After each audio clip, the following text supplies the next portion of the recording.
Hey booze, hey, welcome back to your girl's channel. Y'all, for today's video, this woman says that she almost met her angel of somehow she let this man into her life and he tried to take her life. So let's get into it. I knew the minute I let this man in my car, I knew he was going to attack me. August 25th, 2018, I was at a gas station gassing up and vacuuming out my car to start doing ride share for the day. It was an early Saturday morning. The sun was barely coming up. So I'm getting ready to start my day to go hustle, make a couple extra dollars beside my 9 to 5. And this guy approaches on the sidewalk in which there was a fence between us. But he spoke to me as I was vacuuming out my back seat, caught my attention. And I guess he saw my Lyft emblem on the car. So he asked if I could give him a ride. So I asked him, do you have the Lyft app?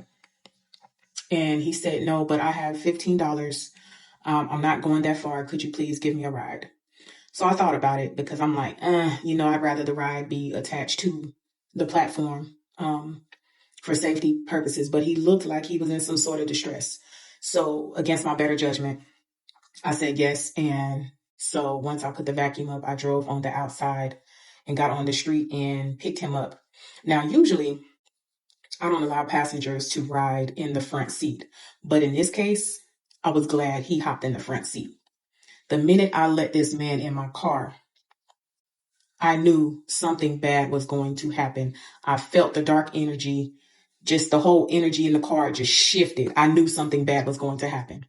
Women, always trust your instincts in these types of situations. Her gut, her soul, everything in her told her not to deal with this man, yet she let him in her car anyways, and she didn't even do it through the app. Her instincts were not followed at all, and this is why this happened to her. Your instincts is God's protection. So during that time, I kept pocket dagger in the pocket of my door on the driver's side. So as he's getting in, starting some small talk, I went ahead and assembled just to be ready. So in taking him to his destination, which he never gave me an address, he just gave me a general area. Now, this area is called the Bluff. I didn't know nothing about the Bluff during the time when I moved to Atlanta. I messed around and found out. So generally he told me it was a street behind the Walmart on MLK. So I knew where that Walmart was. So I'm just driving in that direction and still hoping that he gives me an address, which he never did. But he kept talked about small talk and how he was from Chicago and he had a daughter, and apparently someone had attacked him the night before and robbed him and beat him pretty badly. He smelled like alcohol. Like he smelled like he drank a lot of alcohol that night. But claimed that he had gotten attacked, so he was in a bad headspace and just wanted to get to his family. So we get behind the Walmart on MLK. I forgot the name of the street, but it's a residential area. And there's a park in this residential area, Washington Park. So I drive all the way to the dead end, make a U-turn, drive all the way back, make a U-turn again, and then slowly drive back down towards the dead end past the park. And I'm waiting for him to say, slow down here, right here. But he never says anything. So it just got awkward. So I pulled over in front of the park and asked him, where exactly was he going? Because I've driven down this street 3 times and he not once said anything. And so he just started apologizing 1,000 times, saying he was in a bad headspace and he didn't realize that we hadn't made it to the street or whatever. So I'm like, okay, well, we're here. So what's up? So he's just kind of quiet. And my gut told me to make it known that I had somebody waiting for me and that, I wanted him to think that somebody was waiting for me and expecting me like very soon. So he need to go ahead and make a decision. So he goes into his family dynamics of how they got him out here broke down bad and just coming up with 1,000 excuses. So I started to get agitated a little bit. I'm like, dude, you know what? I actually have to go ahead and keep your $15. call a taxi, do whatever you need to do, but I brought you to the general area that you said go to. I have to go. So he begged and pleaded with me not to let him out right there. And I'm like, but this is the area you said that you were going to. Like, I have to go. I can't sit here and babysit you. So he's begging and pleading and apologizing over and over. And I'm like, dude, it's okay, but please, like, get out my car. I have to go. So it got even more awkward. He reaches in, grabs my hand and kisses my hand and says that he was going to ask me for my number and everything. So now I'm super agitated. So I pulled my hand back like, hey dude, what you doing? You doing too much. Like, bruh, like get out, like get out. Please get out my car. This man did not want to get out my car. So my dagger is still ready at my side. I'm just ready for something to happen because I knew it was coming. So he started talking about, I'm an angel. Do you believe that? At this time, I'm agitated. I'm like, I don't give a who you is. Get out my car. I no longer care. I gotta go. You gotta get out right now. So I'm sorry. I'm not trying to make you upset. I'm like, man, I'm already there, man. Get out my car, please. So he asked me to dial a number. Now, during this time, my phone is on the dashboard connected to my Bluetooth in the car. And my wallet is right there in the middle console. Open. It was an open middle console. So I dialed this number and it would ring once and go straight to voicemail. Did that about 7 times. So in my head, I'm thinking that he's having me to dial his number, but he has his phone at his side clicking decline.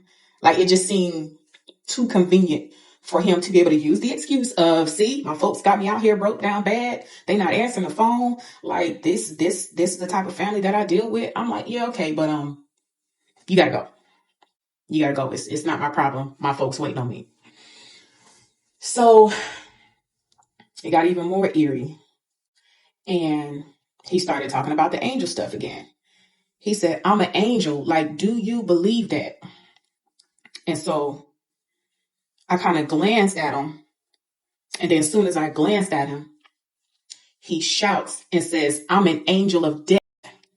So during this time, I hadn't had my second thyroid surgery yet. So I still had a large growth, a large goiter on this side here where it was already affecting my breathing and trouble swallowing and stuff. So any low pressure would have took me out. So what he does, he reaches in, interlocks his arms around my neck and starts to choke me.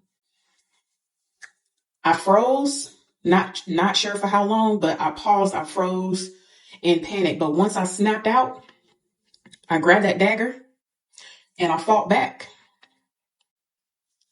Maybe about the third or fourth stick, it's ouch. She's fighting back. Let me get away from her. So since I had the car in park, he opens the door to slide onto the sidewalk in front of the park. And now he's trying to get away from me. So I managed to wrap my hand around his gray sweater and held onto it tight to keep him from getting away. I put my car in drive and drugged him about 20 feet until he did some sort of arm maneuver to get himself out the sweater. Now all that's left in my hand is the sweater. So in the midst of the scuffle, he still managed to grab my phone and grab my wallet. So when he slid onto the sidewalk from the passenger side, and all that's left in my hand is the sweater, I reached all the way over to close the passenger door. And since we were at a dead end, I wasn't about to give up. I was not about to let this man get away because I got kids at home. I got a family to get home to. I was not about to let him get away with that. So I reached all the way over, closed the passenger door, and I made a U-turn.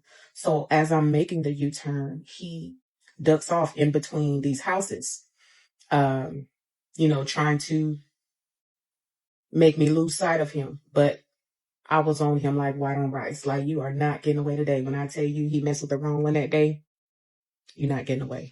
Stayed on him like white on rice. So as he's jumping fences, going in between houses, trying to duck and dodge me, I'm on him. Since I didn't have a phone, it's like 6 o'clock in the morning. So I started just honking my horn. I started honking my horn. God said, start honking your horn. Bring attention to yourself. It's early in the morning. It's quiet. Honk your horn like never before. So I'm honking. I'm not even letting up. I'm honking like crazy. And when I get later into the story, it'll probably be part 3, 4, probably 5 and 6 too, because this went on for a few years, the trial and everything. But in honking my horn, there was a few 911 callers. One lady particularly, she actually came to court, but I'll get to that later. The honking worked in my favor. So at one point, he had to cross the intersection. And since I'm in my car, I got close enough to him. I didn't want to hit him. I wanted him to be apprehended. But I thought about it. I thought about running him over, but I just wanted to keep him in sight until somebody called the police to bring attention to the situation. So he managed to make it to the corner of Joseph E. Lowry and Joseph E. Boone. It's like a Shell gas station, a KFC Taco Bell, and some other stuff right there on that corner. Managed to get on across the street where a MARTA bus pulls up. This lady who has on yellow scrubs get off the bus, and I'm in the left turning lane waiting for the light to turn, but I'm also still honking and I'm yelling out the window, get away from him, get away from him. He just tried to unalive me. He just tried to unalive me. I'm still hysterical. And so by the time the light turned green, he gave the lady my phone and wallet. And I guess he instructed her to give me my phone and wallet, thinking that that would make me back down and stop pursuing him. No, no, no, no, no, no. So pull up to her, and she's like, I don't know what y'all got going on. He told me to give this to you. Here you go. Boom. Got on my phone, 911 dispatch. Yeah, this African American guy, 6'2", about 230, Timberland boots, blue jeans, gray sweater, white shirt. He just tried to unalive me, and I'm hyperventilating. And so she's like, ma'am, calm down, slow down. Say that again, please. So I said it again, but I'm still keeping my eyes on him and driving at the same time and honking. So she's trying to hear me between hyperventilating and honking, trying to make out what I'm saying. So I finally slowed down, but I'm still following him through this residential neighborhood once we got on the other side of the intersection, and I'm staying on him. So um, even still while on the phone, I'm still yelling out the window, and I see a couple that he stopped and spoke to. Looked like he asked them for a cigarette. I guess he knew you about to go to jail. So I'm yelling out the window, get away from him, get away from him. He just tried to unalive me. He's trying to unalive me. So they like lightweight, like take off running, like, hey, like, boy, what you got going on? So less than 5 minutes later, let me back up. While I'm still on the phone, I'm letting the dispatcher know, who also came to court. We're going west down this street, north down this street, east down this street. Like I'm giving her every direction, every street I turned down and the direction I was going, I was giving it to her so they knew exactly where to come. I stayed on the phone the entire time. So by the time they came, it was no more than 5 minutes in front of Washington High School, as a matter of fact. Washington High School, literally in front of this school. Several police cars came, swarming, drew guns, and got him down on the ground. And me in the moment, and I gotta find that video. If I can find it, I'll attach it to the next one. But I got out of my car along with all the officers to try and get right up on him. Like, yeah, you messed with the wrong one that day. I told you I had a family to get home to. I'm trying to get the camera all in his face. What'd I tell you? They like, ma'am, get back, get back, get back, get back. So, I finally snapped to reality and got back in my car, and was waiting for, one of the responding officers to take my report. So one of the first responding officers was like, ma'am, I don't care if it's somebody's 88-year-old grandma. Don't let a stranger in your car unless you have a platform to attach them to. Luckily, you stayed on them like white on rice, and it worked in your favor. So I couldn't do nothing but agree more. He was absolutely right. So while it was still fresh then, I think my report was like 8 pages because I remember I kept asking for page after page. And like, man, she ain't playing. So when they got his story, he told them that he gave them a fake name. And of course, I didn't know his name. I just gave them the name that he told me. But they did manage to ID him. Here go, y'all. Come to find out, he was wanted for attempted murder and robbery in High Point, North Carolina. Google the story. Christopher Stotts, High Point, North Carolina. So he came to Atlanta to hide out after a rug deal going bad, where he went to a hotel room to buy recreationals, and it was a Middle Eastern brother and sister where he wounded the brother in his chest, who almost died and ended up in ICU for an extended amount of time. And he, I don't want to get in trouble, whipped the sister with the same weapon. And they had a warrant out for his arrest. So he came to Atlanta to hide out, only to get into more trouble when he met me. Yeah. So he came to Atlanta to hide out, only to commit more crimes in trying to take me out and rob me. So another officer came to my car. He was like, "Ma'am, do you know who you were dealing with?" I said, "No, of course not. I don't know this man. I never met this man a day in my life."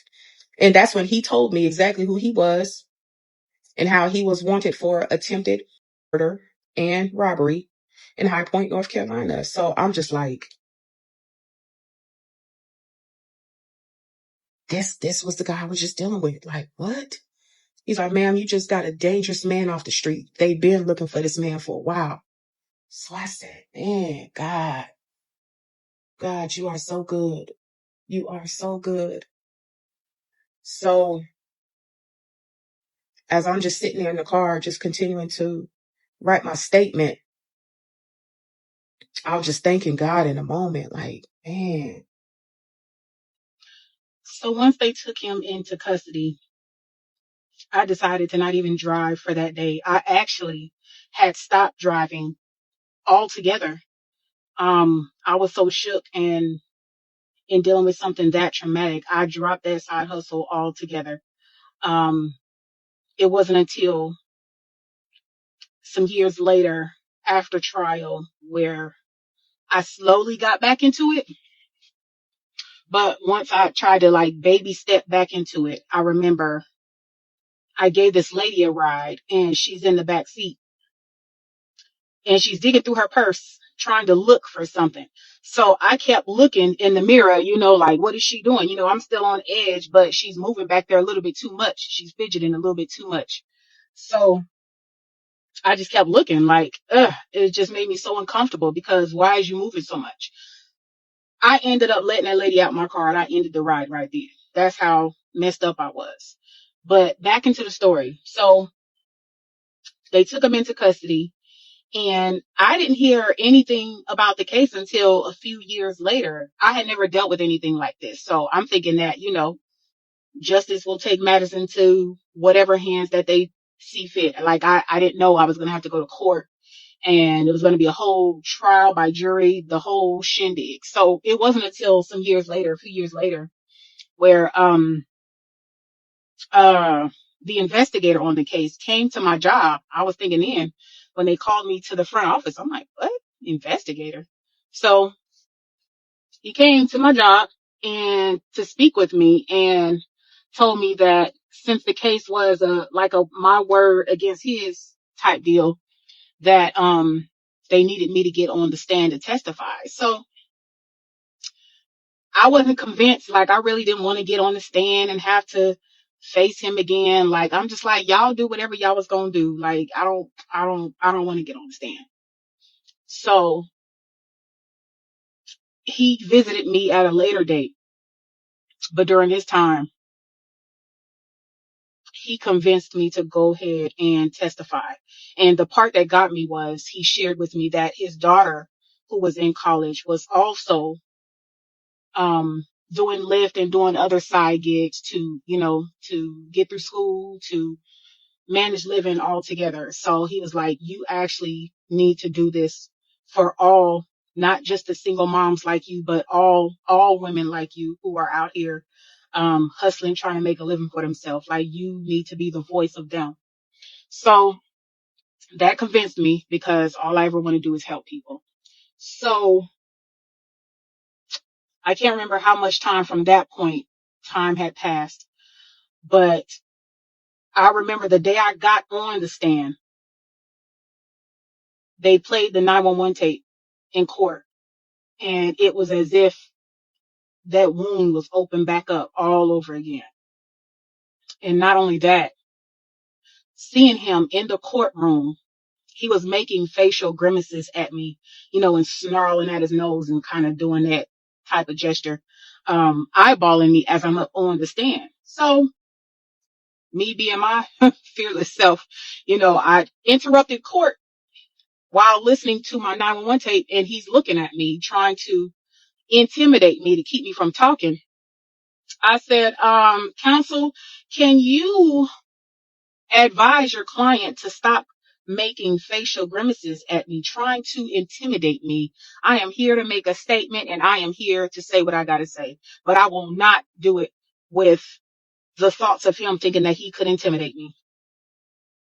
And so he advised him. I don't know what he thought, but I'm here to say what I got to say. So, let me back up. Before it was my turn to get on the stand, I actually had the opportunity in going to court where the brother and sister, the investigator flew in the brother and sister from High Point after it took him a long time to heal and get his life together. They flew in the brother and sister. They didn't allow me to sit in on the court case, but I sat outside the courtroom.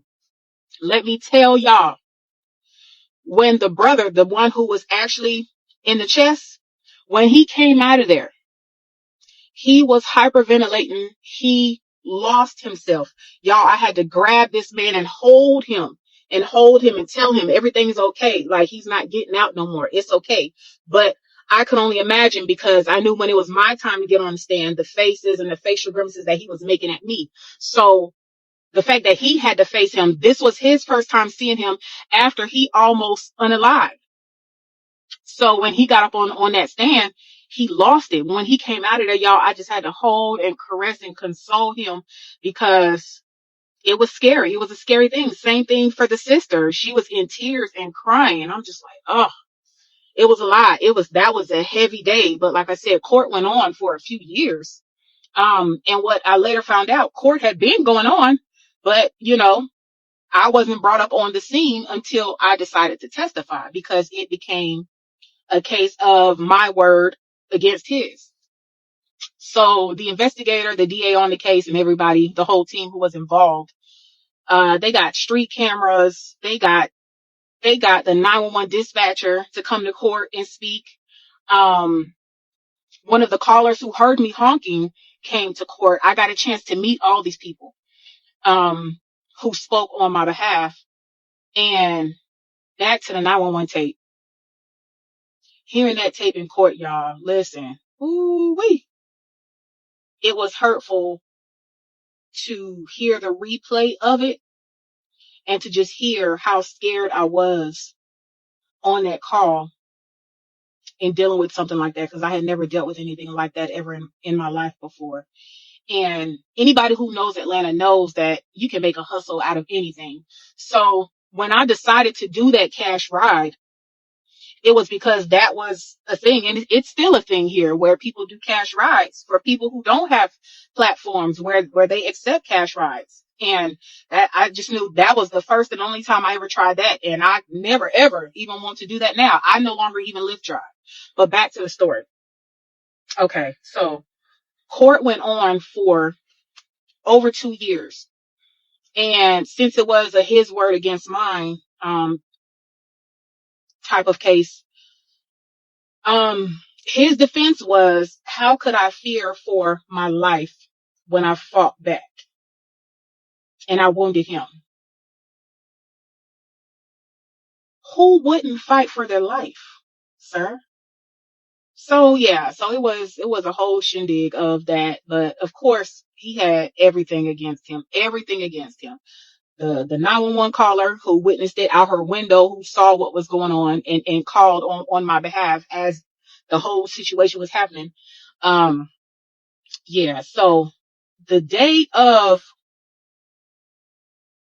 sentencing, trial by jury, all the evidence has been presented. They have heard all parties involved. He was found guilty for aggravated assault, for two, three other charges. I don't want to get them wrong. I'll have to pull them back up. But he was found guilty of everything he had did to me. He was found guilty. So the next day was the day of sentencing. Now, this day was a little bit different because the entire time